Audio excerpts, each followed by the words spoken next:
আসসালামু আলাইকুম সবাইকে। আজ আমরা চলে এসেছি আমাদের চৌমুহনী বাজারের একটি বিখ্যাত ডালপুরির দোকানে।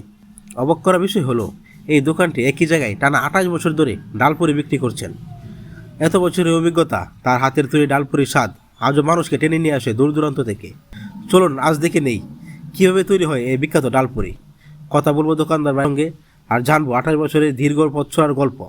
আর অবশ্যই স্বাদ নিয়ে জানাবো আসলে কি এত স্বাদ জনপ্রিয় হওয়ার মতো। হ্যাঁ, ভালো আছেন নি কাকা? আপনার দোকানটা আপনি কত বছর যাবত চালাইতেছেন? এই প্রায় 28 বছর। আপনি চালাইতেছেন না?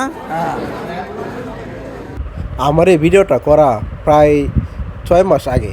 এখন হচ্ছে দোকানটা প্রায় সময় বন্ধ থাকে, মাঝে মধ্যে খুলে।